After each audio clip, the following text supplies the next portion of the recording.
Emma, honey, you okay? Rosie's weathered voice cut through my panic. She'd owned this place for 30 years, served coffee to 3 generations of this neighborhood, and nothing got past her.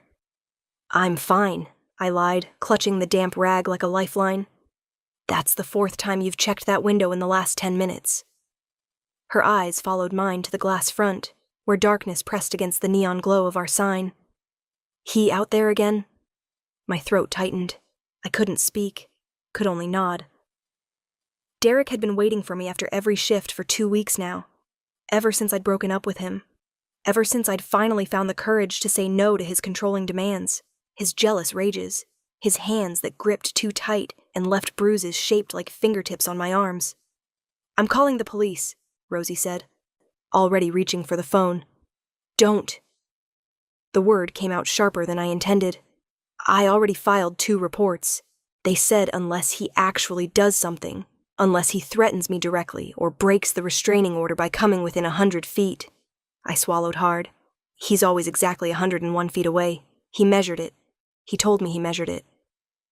The first night, I'd been terrified, but hopeful the sight of police cruisers would scare him off. Instead, Derek had smiled at the officers from across the street, hands in his pockets, the picture of innocent coincidence. Just waiting for a bus, officer. This is a public sidewalk, isn't it? The second night, he'd blown me a kiss as I'd begged the police to do something, anything. They'd looked at me with pity and frustration. We know he's harassing you, ma'am. But the law is the law, and driven away. Now it was night 14, and Derek's silhouette had become as much a part of closing time as switching off the coffee maker and counting the register. This ain't right, Rosie muttered. Ain't right at all. I'll be okay. I'll just walk fast, take the main streets. The same hollow reassurances I'd given myself every night, even as the walk to my apartment grew longer in my mind, every shadow a potential hiding place, every footstep behind me a spike of pure adrenaline. The bell above the door chimed, and I actually yelped, dropping the rag. But it wasn't Derek. The man who entered was tall enough that he had to duck slightly through the doorframe, with dark hair swept back from a face that could have been carved from marble. Sharp cheekbones. A jaw that looked like it could cut glass, and eyes so pale blue they were almost gray. He wore a black suit that probably cost more than my car, and when he moved, there was a predatory grace to it that made something in my hindbrain scream danger.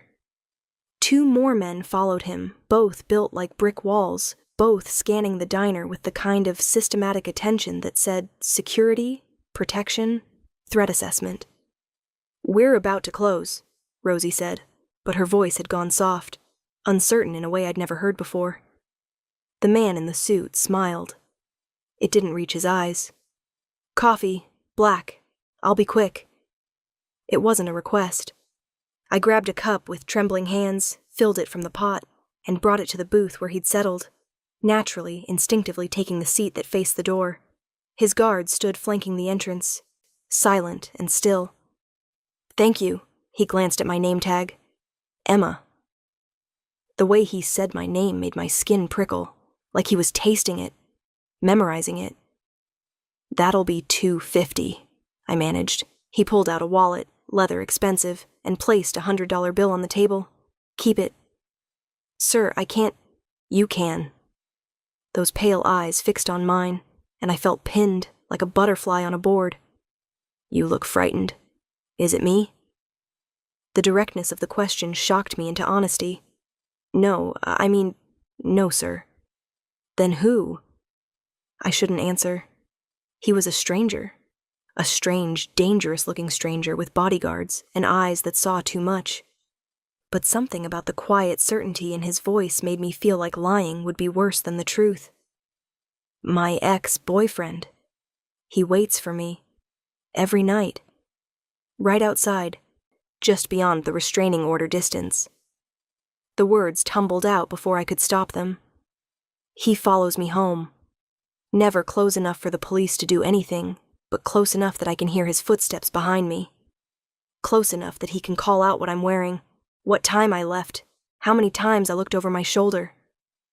The man's expression didn't change, but something shifted in the air around him. The temperature seemed to drop 5 degrees. "Show me."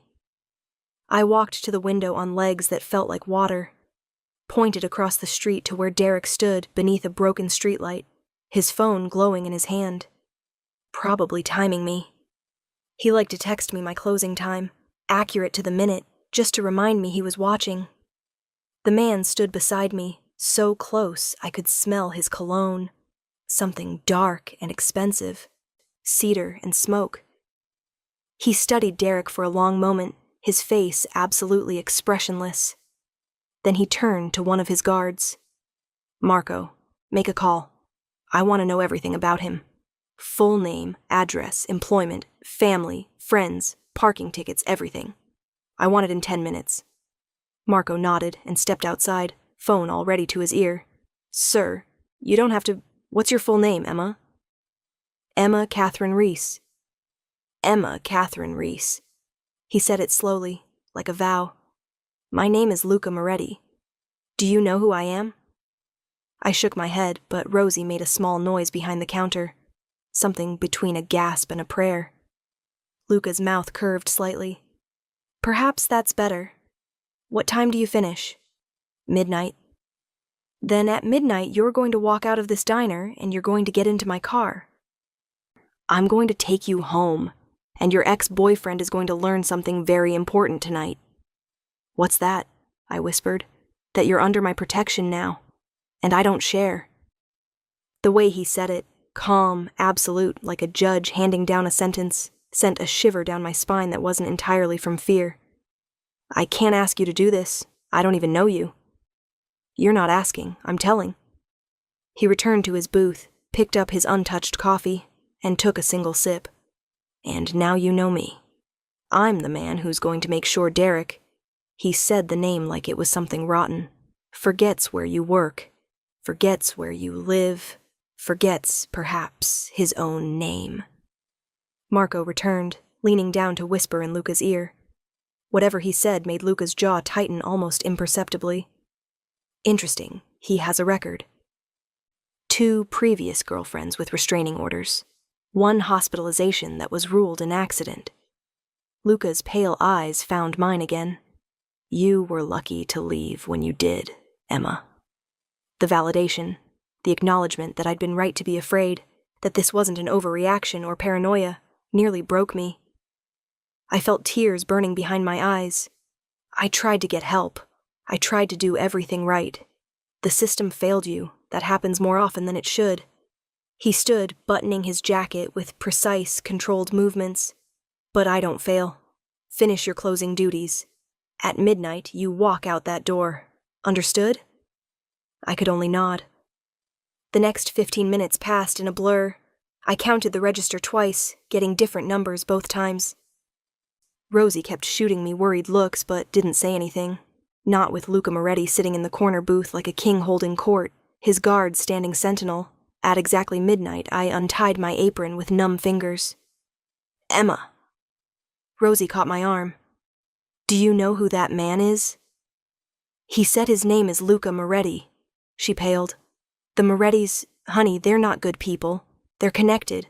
You understand what I'm saying?" "Connected to what?" "To everything the law can't touch. That man is dangerous." I looked through the window at Derek, who'd straightened up, sensing closing time approaching. Then I looked at Luca, who was watching me with an expression that might have been concern on a less controlled face. "Right now," I said quietly, "I need dangerous on my side." Rosie's hand tightened on my arm, then released. "God help me, I understand. Just be careful. Men like that don't do anything without a price." I grabbed my purse and coat. Luca was already at the door, holding it open. The gesture would have been gentlemanly from anyone else. From him, it felt like a claim. The night air hit me like a cold slap. Across the street, Derek started walking toward us, that familiar, predatory smile spreading across his face. "Emma, baby, working late again? That's my girl, so dedicated." He stopped mid-sentence as Luca stepped in front of me. Not close enough to touch, but close enough that his presence was a wall between us. "You're Derek. Luca's voice carried clearly across the empty street. "We need to talk." Derek's smile faltered. "Who the hell are you? Emma, is this guy bothering you? Because I'm still your emergency contact. And I don't appreciate... You're not her emergency contact. You're not her boyfriend. You're not anything to her." Luca's tone never rose, never hardened. That made it more terrifying. "You're a problem, and I solve problems. Listen, man, I don't know what she told you, but Emma and I have a complicated relationship. She gets confused sometimes, doesn't know what she wants. She wants you to disappear." Derek's face flushed red. "You can't talk to me like that. This is a public street. I have every rights." Luca said the word like it amused him. "Derek Michael Foster, born April 15th, 1983, currently unemployed, living at 247 Morrison Street, apartment 3B. You have $17,000 in credit card debt, a suspended license, and a very interesting pattern of restraining orders from women who all look remarkably similar." He tilted his head. "Emma's right to be afraid of you. Sarah Mitchell was right to be afraid of you. And Jessica Chen was right to be afraid of you before you put her in the hospital." Derek's face went from red to white. "How do you can't just dig into my private... I can do anything I want. That's the difference between us. You hide behind legal technicalities, and restraining order distances measured to the foot. I don't hide behind anything." Luca took a single step forward. "Here's what's going to happen. You're going to turn around. You're going to go home. And you're never going to come within a mile of Emma again. You're not going to wait outside her work. You're not going to follow her home. You're not going to text her, call her, email her, or look at her social media. She's going to cease to exist in your world. And if I don't?" Derek's voice cracked on the question. "Then I'll make sure you cease to exist in everyone's world." The words hung in the air like smoke. Derek looked at me, his eyes wild with confusion and rage. "Emma, baby, you can't seriously be with this guy. He's clearly some kind of criminal. I'm just trying to protect you." "She doesn't need your protection." Luca's hand moved to the small of my back, possessive, claiming. "She has mine now. Leave." "You can't just..." Marco stepped forward and Derek actually stumbled backward. Whatever he saw in Marco's face made him go silent. "There's a black sedan at the end of the block," Luca said conversationally. "It's been there for the last 20 minutes. The men inside work for me. There are 2 more cars within a 3-block radius. All of them are watching. All of them are waiting. Give me a reason, Derek. Please." Derek's hands clenched into fists, but he didn't move forward. Couldn't move forward. The air itself seemed to reject him, push him back. "This isn't over," he spat. "You think some mobster scares me? I'll call the police. I'll tell them you threatened me." Luca smiled. "By all means. Call them. Tell them Luca Moretti threatened you. See what happens." Something in Derek's expression crumbled. He looked at me one last time, and for a moment I saw the man I'd thought I loved, before the jealousy and control had twisted him into this. Then he turned and ran. Actually ran. I started shaking so hard my teeth chattered. Luca's hand pressed more firmly against my back, steadying me. "He'll come back," I whispered. "Men like him always come back." "Not to you." Luca guided me toward a sleek black car that had materialized at the curb. "Marco, have someone watch her building tonight. Rotating shifts. If Foster comes within 5 blocks, I want to know about it." "Yes, sir." The car's interior was cream leather and smelled like luxury. I sank into the seat, and my body finally admitted how exhausted it was. How many nights of fear and insomnia were catching up with me all at once. Luca slid in beside me, maintaining a careful distance. "Where do you live?" I gave him my address, and the driver pulled away from the curb. Through the tinted windows, I watched the diner disappear. Watched Derek's corner disappear. Watched my fear begin to recede like a tide. "Why did you help me?" The question came out small, uncertain. "Why did you need help?" That's not an answer. Neither is yours. Luca studied me with those unsettling pale eyes. You asked why I helped. The better question is why I'm still helping, why I'm driving you home, why I'm putting guards on your building, why I'm personally ensuring Derek Foster understands the consequences of ignoring my warning. Okay, why? He was quiet for a long moment. Because I walked into that diner for coffee, and I saw a woman who was terrified but still standing, still working, still fighting to live her life despite someone trying to take that power away from her. And I thought... He paused, choosing his words carefully. I thought she deserved to know what it feels like to be truly safe. You don't even know me. No. But I'd like to. The statement was so direct, so honest, despite the dangerous elegance of the man saying it, that I didn't know how to respond. I can't be what you think I am, I finally said. I'm a waitress. I live in a studio apartment with a radiator that only works half the time. I eat ramen 3 nights a week. I'm nobody special. Emma. He said my name like it was precious. Do you know what I do? Really do? Rosie said you're connected. That you're dangerous. I am dangerous. I run businesses that operate in the shadows. I make decisions that affect hundreds of lives. I've done things that would horrify you. He leaned forward slightly. But I've also built an empire on one simple principle: loyalty. People under my protection stay protected. Always. I'm not one of your people. You are now. The moment I put myself between you and Derek, you became mine to protect. The possessiveness in his voice should have frightened me. Instead, it made something warm unfurl in my chest, something that felt dangerously like hope. The car stopped in front of my building, a modest walk-up in a neighborhood that was trying hard to be respectable. Luca got out first, scanning the street with the same systematic attention his guards had shown at the diner. Then he opened my door and offered his hand. His palm was warm, his grip strong and certain. I'll walk you up. You don't have to, Emma. He looked at me, and for the first time I saw something crack in that controlled exterior. Something almost vulnerable. Let me do this. Let me make sure you're safe inside. Please. I led him up 3 flights of stairs to my apartment. The hallway smelled like Mrs. Chen's cooking and old carpet, and I was suddenly painfully aware of how different Luca's world must be from mine. But he didn't seem to notice or care. He waited while I unlocked my door, then checked every room before allowing me inside. Closets, bathroom, under the bed, behind the shower curtain.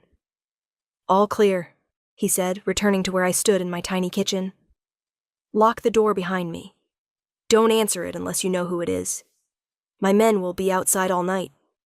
In the morning, I'll have someone bring you to work. No more walking alone. No more being vulnerable. For how long? As long as necessary. He reached into his jacket and pulled out a business card. Black, expensive, with just a phone number embossed in silver. My private line. You call this number any time, day or night, and I'll answer. Within seconds. Understood? I took the card with shaking hands. I don't know how to thank you. Don't thank me yet. This is just the beginning. He moved toward the door, then stopped. Turned back. Emma, that question you asked. Why I'm doing this. Yes? The truth is, I've spent my entire life building walls, keeping people at a distance, creating rules and boundaries that keep me safe and in control. He took a step closer, and my breath caught. But the moment I saw you standing at that window, looking at a man who'd systematically destroyed your peace, I felt something I haven't felt in years. Protective. Possessive. Like I would burn down the entire city if that's what it took to make you feel safe. You don't know me, I repeated, but the words came out as a whisper. Not yet. But I'm going to. He reached out, slowly enough that I could pull away, and brushed a strand of hair from my face. His fingers were gentle, reverent. Get some sleep, Emma Catherine Reese. Tomorrow we'll talk about what happens next. Then he was gone. the door closing softly behind him. I stood in my quiet apartment, holding a black business card and trying to process what had just happened. A man who scared my boss, who commanded guards and drivers and surveillance teams like chess pieces, had just promised to protect me. More than that, he'd looked at me like I was something precious, something worth protecting. I should have been terrified. Instead, I felt safer than I had in months. I was asleep within minutes of my head hitting the pillow. Deep, dreamless sleep unmarred by the usual nightmares of Derek's footsteps following me home. When I woke, sunlight was streaming through my window, and my phone showed 3 missed calls from the diner. I called Rosie back immediately. "Emma, thank God. Are you okay? What happened last night?" "I'm fine. I'm safe. Luca took me home and there's a man downstairs in your building. Says he's here to drive you to work. Big guy, looks like he could bench press a car." I looked out my window and saw the black sedan from last night parked at the curb. "That's Marco. He works for Luca." "Emma," Rosie's voice was worried. "You know this isn't normal, right? This isn't how normal men act." Derek was normal. Derek followed all the rules and found every loophole and made me terrified to exist in my own life. Luca. I touched the business card on my nightstand. Luca made me feel safe for the first time in months. "Just promise me you'll be careful." "I promise." Marco drove me to the diner in comfortable silence. When we arrived, Rosie was waiting with coffee and a worried expression. "No sign of Derek?" I asked. "Not this morning. Not last night either, according to the night crew at the convenience store across the street. They said Derek usually shows up around 10, starts his watch. But last night," she shook her head. "Nothing." Relief made me lightheaded. Really? Really. Whatever that Moretti man said to him, it worked. The day passed in a blur of orders and customers. Every time the bell chimed, I looked up expecting to see Derek, or Luca. But Derek never came, and neither did Luca. I shouldn't have been disappointed. He'd done what he promised. Derek was gone. I was safe. That should have been enough. But I kept checking my phone, kept touching the business card in my pocket. At 7 p.m. during the dinner rush, the bell chimed again. It was Luca. He looked somehow more dangerous in the evening light, his sharp suit replaced with dark jeans and a black sweater that made his pale eyes almost glow. He took the same booth as last night, and I brought him coffee without being asked.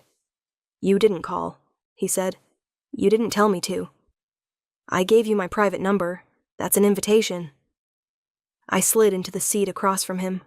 Bold, probably stupid, but I needed to understand. "Why are you here?" "To see you, to make sure you're all right, and," he seemed to choose his words carefully, "to ask if you'd have dinner with me. Real dinner." "Not here." Are you asking me on a date?" "Yes, though I understand if it's too soon. You just ended a relationship and He gestured at himself with a self-deprecating smile that transformed his face. "I'm not exactly safe boyfriend material. You're the definition of not safe." "Is that a no?" I thought about Derek, about months of walking on eggshells, of having my phone checked and my friends questioned and my every move monitored, about fear becoming my constant companion. Then I thought about how Luca had stood between me and that fear without hesitation, how he'd made Derek disappear with nothing but words and presence, how he'd checked my apartment and given me his private number and looked at me like I was the most interesting person in his world. "It's a yes, but I have conditions." His eyebrows rose. "I'm listening. I'm not some damsel who needs constant saving. I'm grateful for what you did, but I'm not going to be a possession. I make my own choices." "Agreed." "And I need honesty. You said you've done things that would horrify me. I need to know what that means, what being with you would mean." "Being with me means entering a world that exists in shadows. It means sometimes I'll disappear for days without explanation. It means the people in my life are always in danger simply by association." He held my gaze. "It means that if you're mine, Emma, you're mine completely. I don't share, I don't compromise, and I protect what's mine with everything I have." That sounds exhausting. It is. But it's also... He searched for words. It's being with someone who will never lie to you, who will never make you feel unsafe, who will burn down the world if someone threatens you. You keep saying that, the burning down the world thing, because I mean it literally. I should have run, should have thanked him politely and gone back to my safe, small life. Instead, I said, Friday night, I'm off at 8. The smile that crossed Luca's face was like watching the sun rise. Friday night, I'll pick you up at 8. He stood, left another $100 bill on the table, and paused beside me. Emma, thank you. For what? For saying yes. For taking a chance on someone dangerous. He leaned down, and for a breathless moment I thought he might kiss me. Instead, he whispered, for reminding me what it feels like to want something more than power and control. Then he was gone, leaving me with a racing heart and a smile I couldn't suppress. Rosie appeared at my elbow. Girl, you're playing with fire. I know, and you're going to do it anyway. I know. She shook her head, but she was smiling. Then I guess I better teach you how to handle the heat. The week passed in a strange, dreamlike state. Derek didn't return. Not Tuesday, not Wednesday, not Thursday. Marco drove me to and from work each day, and while I initially protested, his silent, professional presence became comforting. On Thursday night, Marco handed me a phone, sleek, black, expensive, from Mr. Moretti. Your number is the only one programmed. His number is on speed dial. Any problems, any concerns, any time, you call. I stared at the phone. This is too much. With respect, Miss Reese, it's not nearly enough. Marco's expression softened slightly. He's been asking about you, every day. What time you arrive at work, if you seem happy, if anyone's bothered you. I've worked for Mr. Moretti for 8 years. I've never seen him care about anyone the way he cares about you. You barely know me. Neither does he. That's what scares him. Friday arrived with the weight of anticipation. I spent my entire shift nervous and distracted, dropping silverware and messing up orders. Rosie finally sent me to the back to pull yourself together, for heaven's sake. At exactly 8 o'clock, Luca's car pulled up to the curb, but this time he got out, walked into the diner, stood there in another impossibly perfect suit, charcoal gray this time, with a dark blue shirt that made his eyes electric. You look beautiful, he said. I was wearing the same uniform I wore every day, black pants, white shirt, sensible shoes. But the way he looked at me made me feel like I was wearing a gown. I need to change, I said. I can't go to dinner like this. We'll stop at your apartment, he offered his arm. Unless you'd rather I waited in the car? I slipped my hand through his arm, feeling the solid strength of him. No, I'd rather you came up. Rosie watched us leave with a maternal expression that was equal parts worry and hope. As we walked to the car, Luca leaned down and murmured, for the record, you could show up in a paper bag, and you'd still be the most beautiful woman I've ever seen. That's a line. That's the truth. I don't do lines. He opened the car door. I do promises. And I promise you, Emma, tonight is going to change everything. He was right. At my apartment, I'd changed into the nicest dress I owned, a simple navy blue sheath that I'd bought for my cousin's wedding. When I emerged from the bedroom, Luca was standing at my window, looking out at the street below. They're still there, he said without turning. My men. They'll be there every night until I'm certain Derek has moved on with his life, or until he no longer has a life to move on with. That's dark. I'm a dark man, Emma. I warned you about this. He turned, and his expression shifted when he saw me. Christo, you're stunning. It's just a dress. No, it's you. He crossed the room in 3 strides, stopping just close enough that I could feel the heat of him. Can I tell you something? Yes. I haven't taken a woman to dinner in 4 years. I haven't wanted to. My life is complicated and dangerous, and bringing someone into it felt cruel.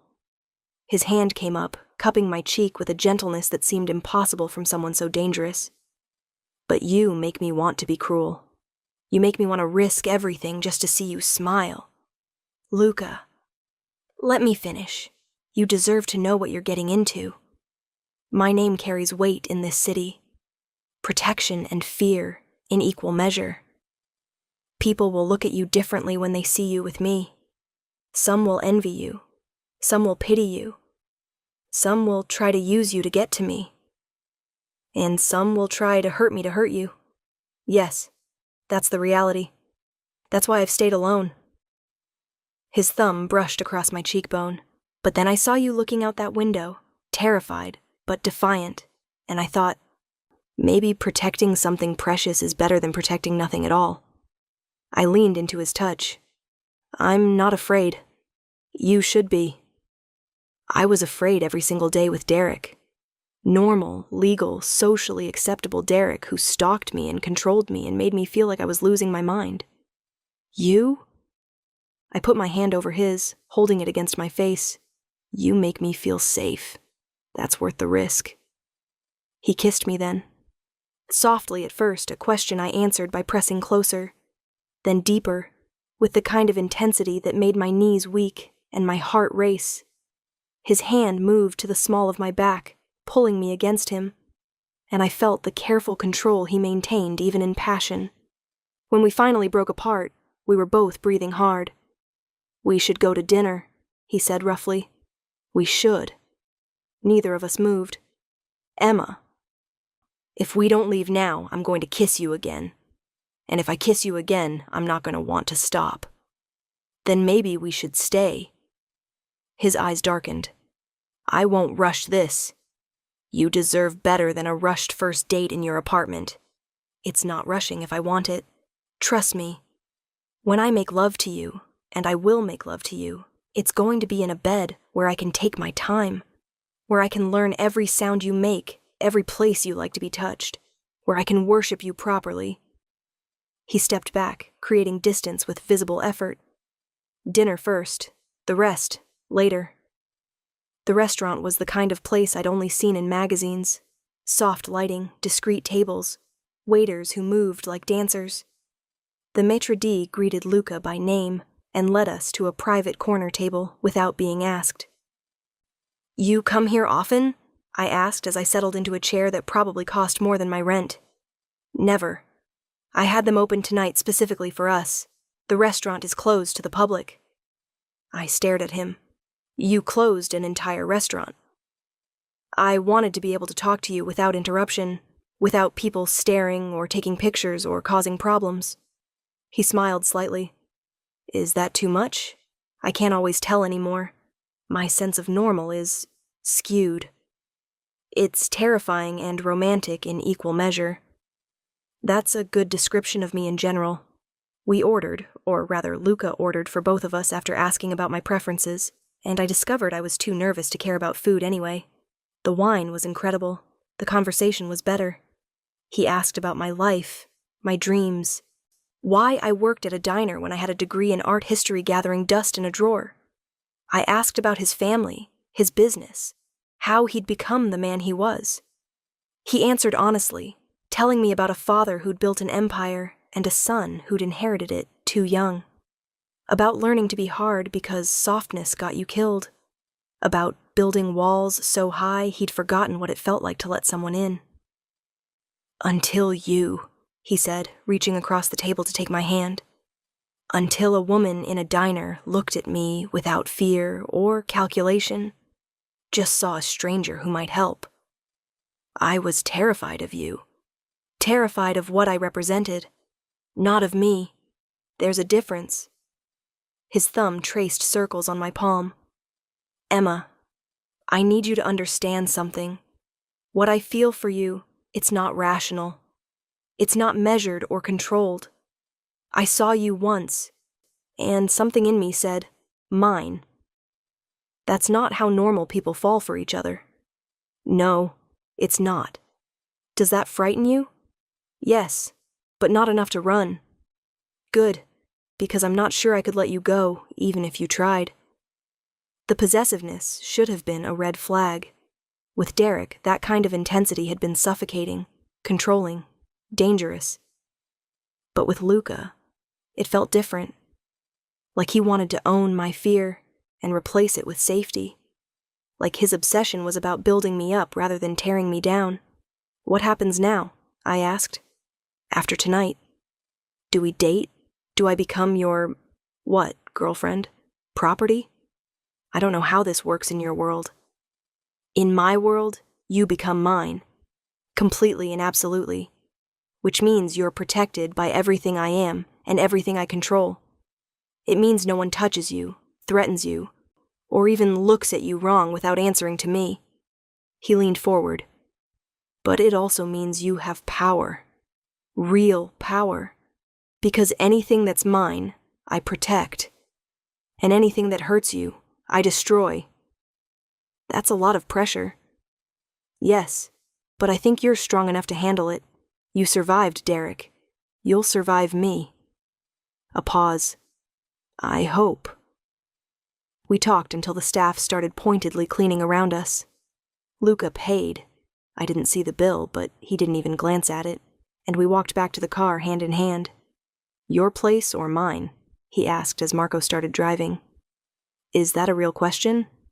"It's an honest one. I have a penthouse that's probably being watched by 3 different law enforcement agencies. You have a studio that's definitely being watched by my men. Either way, we're not really alone." "Your place." "I want to see where you live." The penthouse was everything I expected, and nothing I was prepared for.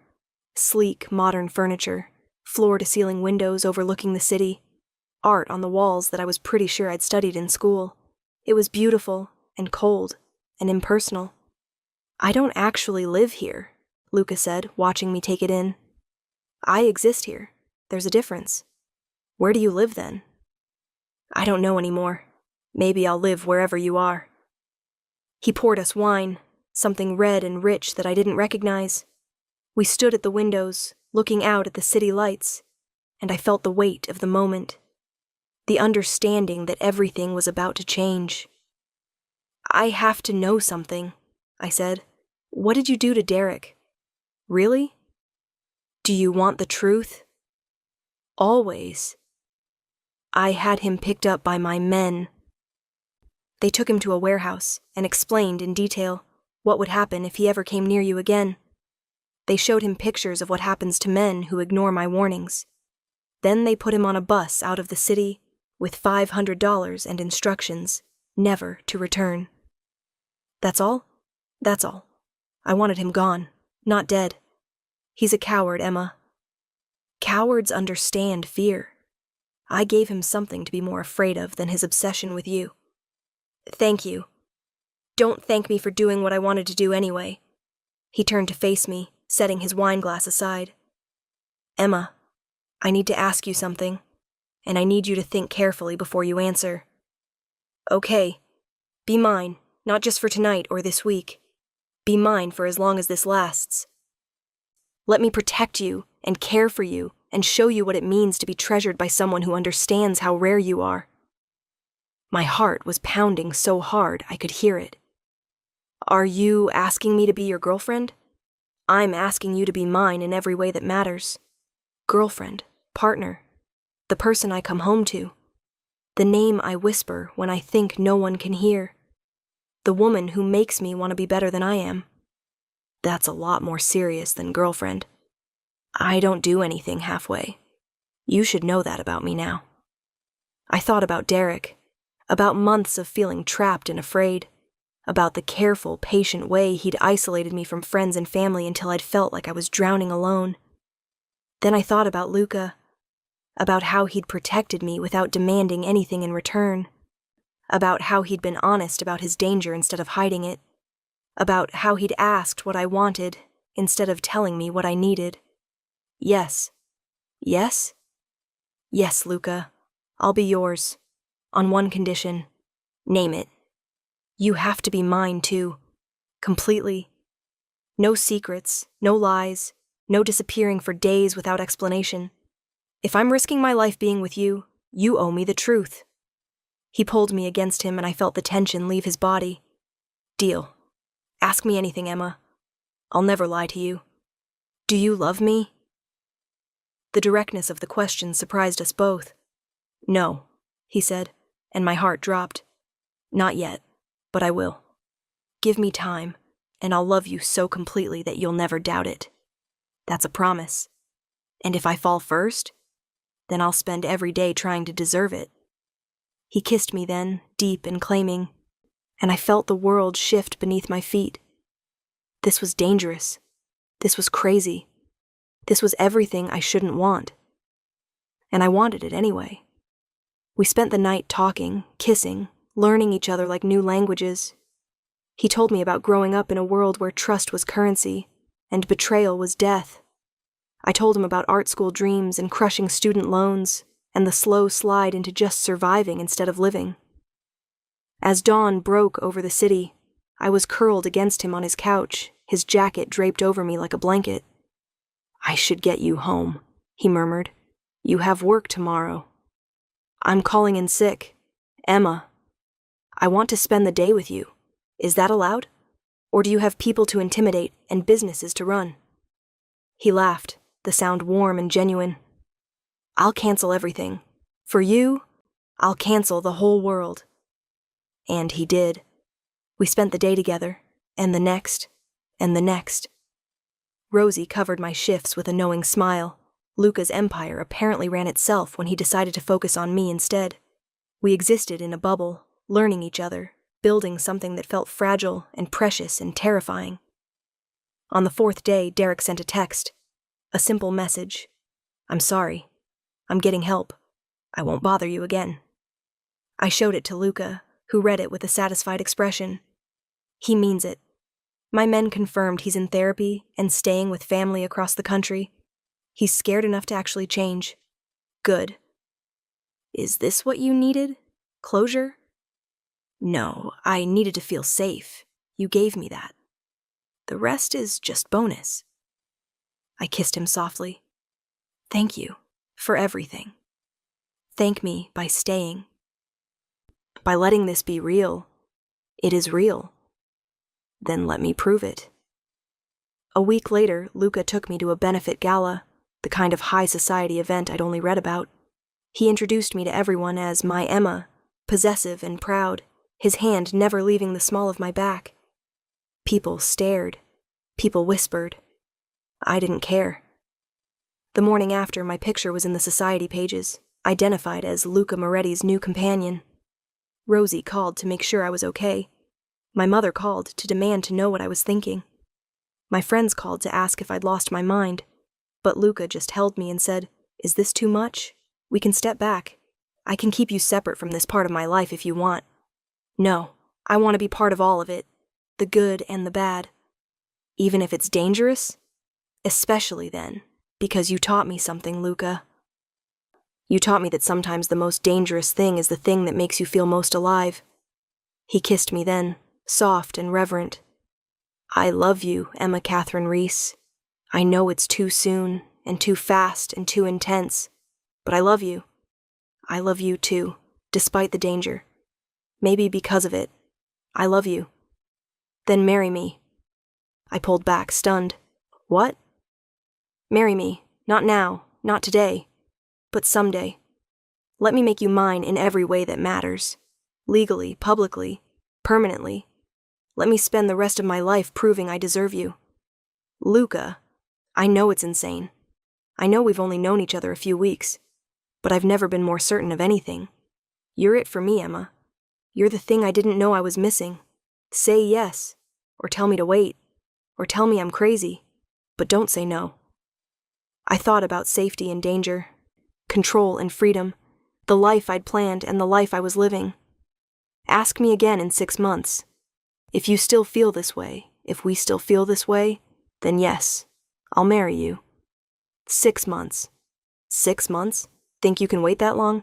For you, I'd wait forever. He smiled. But I'm holding you to that timeline. 6 months from today, I'm asking again. And you're going to say yes. Confident. About you? Always. 6 months passed like a dream and a lifetime. I met Luca's family, who looked at me with suspicion that slowly warmed to acceptance. I learned the intricate politics of his world, the careful balance of power and loyalty. I moved into the penthouse and filled it with color and warmth, turning his space into our home, and Luca kept his promise. 6 months to the day, he took me back to the diner where we'd met. Rosie had closed it for the night, but the lights were on, and there were candles on every table. He got down on one knee in front of the booth where he'd first sat and pulled out a ring that caught the light like captured fire. Emma Catherine Reese, you walked into my life when I'd forgotten how to feel anything real. You taught me what it means to protect something precious, to love something more than power or control, to be better than I am. His voice cracked slightly. Marry me. Let me spend the rest of my life making you feel as safe as you make me feel human. Yes. Yes? Yes, Luca. Yes to all of it. Yes to the danger and the protection and the love. Yes to being yours and you being mine. Yes. He slid the ring on my finger and kissed me, while Rosie sobbed happy tears in the background. And I realized that sometimes safety isn't about avoiding danger. Sometimes it's about finding someone dangerous enough to protect you from everything else. Someone who waits for you after every shift, not to hurt you, but to make sure you get home safe. Someone who sees you and says mine like it's a prayer instead of a threat. Someone who loves you enough to burn down the world if that's what keeping you safe requires. I found that person, and I was never letting him go.